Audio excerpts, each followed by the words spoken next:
E até um incentivo. Deus está usando aquele trabalho, Deus está usando o ministério de música, mas para alguma coisa a mais. Eu olhava o padre e ficava com santa inveja, um dia eu também quero isso. E ali eu comecei a fazer de novo os encontros da diocese. Eu lembro até hoje, foi dia 1º de dezembro de 96, era o início daquela campanha Rumo ao Novo Milênio, para perto de 2000, eu recebi o sim de Deus para entrar para o seminário.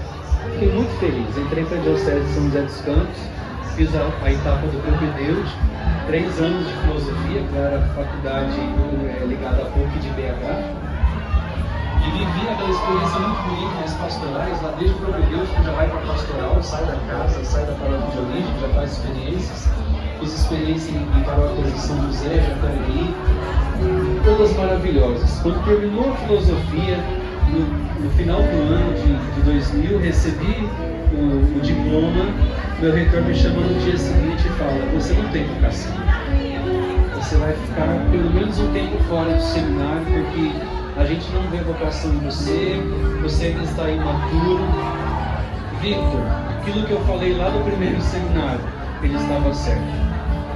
Na hora que você recebe um não, você não entende lufas, você não compreende. Eu saí de lá, me lembro até hoje a oração que eu fiz: servo inútil, fiz o que devia ter feito, mas chorando, sem compreender.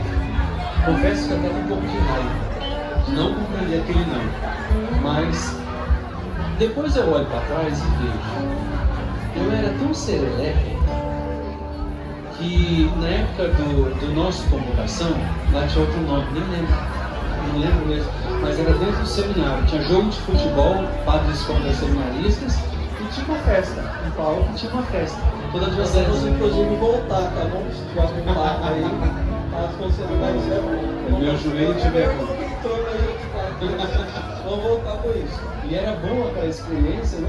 De ver aquele evento, era festa nas colinas, né? Festa nas colinas, que o cenário ficava alto. E daí, eu lembro que depois no dia seguinte, igual nós, no seminário aqui, eu era da equipe de logística aqui, no dia seguinte a gente nem dorme, né? De amanhã para segunda, desmontando, levando mesa, arrumando as coisas, e tinha que lavar o salão do seminário. E a gente lavando o salão do seminário, um escorregava, jogava balde de água no outro. Eu enchi o balde de água, falei: vou pegar alguém. Quando eu virei para ajudar em você, por exemplo, estava ali, o reitor entrou na frente, gente. Joguei um balde d'água no meu reitor, Padre Ednei. Foi igualzinho o episódio do Chaves, que faz as coisas erradas. Então depois você olha para trás e vê, por que será que o reitor falou para eu amadurecer, para eu ficar um tempo fora? E eu olho para trás e vejo carinho de Deus. A vocação, ela nunca é um caminho perfeito. Ela é um caminho perfeito aos olhos de Deus. Deus olha e sabe onde você precisa chegar, onde eu preciso chegar. E a cada dia, Deus foi me moldando. Quando terminou aquele momento, eu acho que eu passei por um momento tão profundo de cruz de Cristo, da experiência do deserto, que eu fiquei uns 2 meses rezando, pensando, e era para ir para teologia, que era em Taubaté, nos Deonianos. E daí eu falei: não, eu vou para teologia, eu quero fazer essa experiência com Deus, eu quero responder o chamado, mesmo fora do seminário. Ia fazer teologia como leigo. E comecei a perguntar para as pessoas: você pode me ajudar a ser padre? Custava R$175 a mensalidade. Eu pedia para as pessoas, mendigava. Aí tinha gente que dava R$1, tinha nota de R$1. Tinha gente que dava R$2, tinha gente que mandava em caçar trabalho. E eu vi muitos nãos.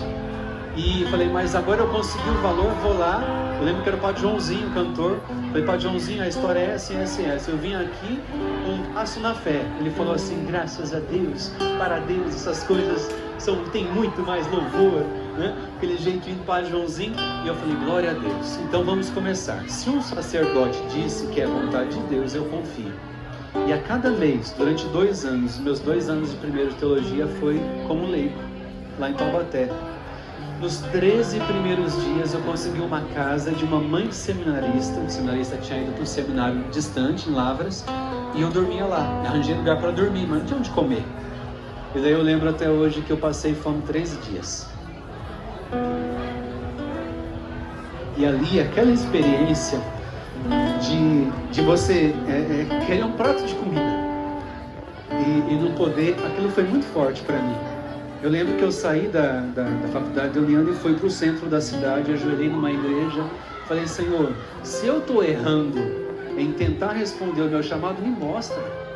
O que o Senhor quer de mim? Vem a pergunta certa de novo. O que o Senhor quer de mim? E ajoelha do meu lado um sacerdote que eu amo de coração, que hoje ele é acamado, Padre Marlon, da Missão Sede Santos. Ele sofre de uma enfermidade muito incomum, é uma em não sei quantos milhões, e o Padre Marlon é muito santo, um padre maravilhoso. Ele ajoelhou e falou assim: tá tudo bem? Eu aos prantos lá diante do sacrário: tá tudo bem? O que você quer? Eu falei: marmita, marmitex.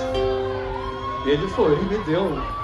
E daí depois contei para ele, confessei, e ele falou assim: olha, filho, foi Deus que te enviou, nós estamos precisando de alguém para trabalhar na rádio da diocese, você pode ficar conosco?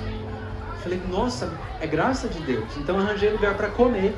Na minha cabeça era isso, arranjei o lugar que eu tinha a marmita, tinha um lugar para dormir, tinha a marmita, e ainda tinha que mendigar para fazer a parte do seminário, faculdade. E foi muitas bênçãos. Teve uma família lá de Taubaté que depois de um tempo me acolheu, tenho um carinho gigante por eles até hoje. A família tem como minha segunda família. E trabalhei 2 anos na rádio. Comecei limpando a rádio, depois fui para a recepção, depois fui para frente para fazer programas e ajudava o Padre Marlon. E foi uma graça. Dom Carmo, que era bispo na época, falava assim: você não quer ser padre diocesano aqui na nossa diocese? Na minha oração Deus dizia não. E eu respondia para o bispo: não, Dom Carmo, não é vontade de Deus. Eu agradeço, mas não é vontade de Deus. E quando chegou no 2º ano de teologia, bem próximo do final, o mesmo reitor que tinha me mandado embora do seminário, ele dava aula lá. Ele é mestre em espiritualidade. Ele me chamou e falou: Emilson, vi que você amadureceu, que você está bem, que você trabalha na rádio da diocese, que você quer voltar para o seminário? Eu falei: quero. Falei: outra porta aberta de novo.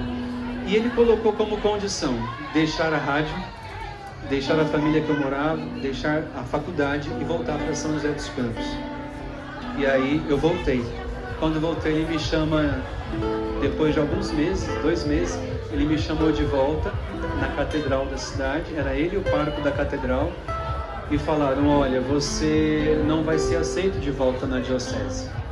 Você estar lá era uma afronta que você estava fazendo. Eles enxergaram dessa forma e disseram não mais uma vez. Aquilo para mim, mais uma vez, o 3º não, foi uma espada no coração. Mas aí vem a pergunta certa: Senhor, o que queres de mim? Eu tinha falado isso dentro do ônibus, indo para a catedral. Eu falei: Senhor, fala pela boca dos padres, fala pela boca deles, o que o Senhor quer de mim? E Deus falou não. Eu fui para o sacrário, entendi que era um não de Deus, chorei muito e fui viver a minha vida. Namorei, fui trabalhar, trabalhava na telefônica vendendo speed pro povo, ó. Trabalhava na telefônica vendendo speed pro povo, ligando para casa do povo. E chegou um determinado momento que eu fui promovido. Falei: pronto, cresci dentro da telefônica. Falei: ah, não quero. Eu falei: não quero, é isso para mim. Pedi para saída do trabalho e fui procurar, de fato, esquecer um pouco aquilo. E eu queria, o chamado ainda estava muito forte dentro de mim. A mesma coisa, não sei se você de casa está ouvindo o barulho lá de fora. Aqui temos centenas de pessoas. Vieram aqui por quê? Porque foram chamados, receberam, né, no celular, receberam uma mensagem, falaram: não, vamos no convocação. Fui convocado por Deus para estar lá. Quero ver o que Deus quer de mim. O que o Senhor quer de mim? E Deus vai falar com todos que estão aqui hoje. E no meio de uma multidão, Victor, Deus te olhou. E te olhou diferente de todas as outras mulheres que um dia podia te olhar com o olhar de um amor carnal. Deus te olhou. E esse olhar de Cristo que olhou para nós no meio de toda uma multidão faz toda a diferença. Deus me olhou e roubou meu coração. Jesus me olhou e me tornava padre pelo olhar dele.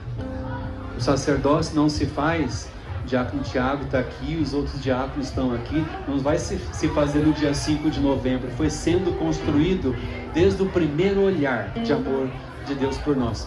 E aí, a partir daquele momento, daquele não, fui trabalhar, fui fazer minhas coisas. Falei, mostra o que o Senhor quer. Pedi para sair e mudei para casa dos meus avós. Hoje já são falecidos, em São Roque. E mudei para lá. Daí nessa época tinha um padre enfermo, Padre Otto. O Padre Otto tinha uma enfermidade e falou assim, olha, estão precisando de alguém para cuidar do padre, para dormir lá, porque ele está passando muito mal. Ele vomitava todas as noites. Eu falei, eu não quero ver padre nem pintado de ouro. Eu estava num trauma de tantos nãos que eu não conseguia. Era uma coisa que me causava. E depois de um tempo na oração, ali Deus foi respondendo, não, eu tenho que ir. E fui e falei, eu vou ficar 15 dias te ajudando. E ajudava, e ficava cuidando do enfermo, e limpava vômito, e ajudava ao máximo. De 15 dias que era para ficar, fiquei 3 meses. E daí voltou todo o chamado. Entrei em contato com o Padre Zé Maria, que era o reitor do seminário, Padre Funchal, e conversei com os dois, e eles me aprovaram. Fui aceito no seminário da Diocese no ano de 2004. Nisso, Dom Hercílio foi celebrar a missa na minha diocese, na minha paróquia de origem, né? Lá dos meus avós, no Marmeleiro, em Mairinque. Dom Hercílio me chama na sacristia e fala, nós não vamos te aceitar no seminário. Falou, olha, nós estamos em reforma do seminário de teologia, temos 74 só dentro do seminário de filosofia, não cabe mais, que a gente não está tendo condição financeira. Só estamos aceitando os novos, não os que já passaram por outros seminários. Falei, tá bom, Dorci, amém, mais um não. E aí ele falou, olha, mas tem um lugar que eu conheço que cuida de padres enfermos, Congregação de Jesus Sacerdote, que você poderia ir lá, já que você cuidou do padre doente. Eu falei, tá bom, fui, era a porta que Deus tinha mandado através de um bispo. E entrei. Amados, de um coração que não queria ver padre pintado de ouro, Deus me mandou para uma congregação que cuidava de padres caídos, doentes, no corpo e na alma. E aquilo, o cuidar dos sacerdotes, o ajudar os padres, o rezar por eles, foi o hospital que Jesus me colocou para curar o meu coração. E ali foi me curando, me transformando. Hoje eu falo que eu devo a minha formação, um amor profundo pelo sacerdócio, à Congregação de Jesus Sacerdote, que me ajudou muito, muito, muito. E depois depois de 3 anos que eu vivi ali no Bonfim, depois de 3 anos que eu fiquei ali, o padre, que era o mestre de noviços, falou, você vai fazer a profissão perpétua, que é para sempre. Eu falei, não sou chamado. Eu amo estar aqui, eu sou muito grato, mas eu sou chamado a ser padre diocesano. Desde cedo eu fui chamado a isso. E ali, claro que foi bem triste deixar, mas liguei para o Dom Hercílio. Dom Hercílio tinha uma ternura, uma docilidade. Liguei na casa episcopal, ele falou assim, vem aqui tomar café com o bispo, 4 da tarde. E eu fui e falei, Dom Hercílio, o senhor que me tirou, o senhor que me colocou, o senhor que me tire. Porque minha vocação sempre foi ser padre diocesano. Ele, eu lembro, tá bom, filho. Né? Aquele jeitinho de Dom Hercílio. Ligou para o padre Rogério e fui aceito no seminário da diocese. No final do 3º ano de teologia, que eu estava já estudando dentro da congregação. Daí naquela época, os diáconos se ordenavam no final do 4º ano. Terminamos o 4º ano de teologia, tranquilo. E quando foi para ordenar, Dom Hercílio me chama e fala, você não vai ser ordenado agora, você não foi aprovado, você não passou, você vai ficar 1 ano ainda de espera. Eu fui o primeiro de ano pastoral, viu, irmão? Morei com o padre Gilvano na paróquia São Domingo, Santa Gema, ajudei no Santa Gema. E depois de todo esse tempo, eu fui ordenado diácono no Dia dos Médicos, dia de São Lucas, dia 18 de outubro de 2009, e sacerdote no dia 15 de agosto de 2010. Então há 12 anos, depois de tantos nãos, eu não deixo de procurar no meio da multidão o olhar que me atrai. Cristo sacerdote. E a vocação, ela não é algo que termina. Ah, ordenei, pronto, já respondi sim à vontade de Deus. Ah, já casei, pronto, já respondi sim ao matrimônio. Não, isso é respondido a cada dia. Porque se o sacerdote não subir na cruz a cada Santa Missa, não subir na cruz a cada paróquia por onde passar, não vai ser feliz. Se no matrimônio, que é a festa das vocações, não responder dia após dia aquilo que prometeram, na saúde e na doença, na alegria e na tristeza. Gente, não é fácil, mas pela graça de Deus eu posso dizer, depois de 12 anos, eu faria tudo de novo. Eu sou muito feliz no meu sacerdócio e quero o quanto mais honrar o sacerdócio de Cristo. De todos os amores, é Ele que eu quero. De todos os olhares, é o dele que eu procuro. Muito bonito, Padre.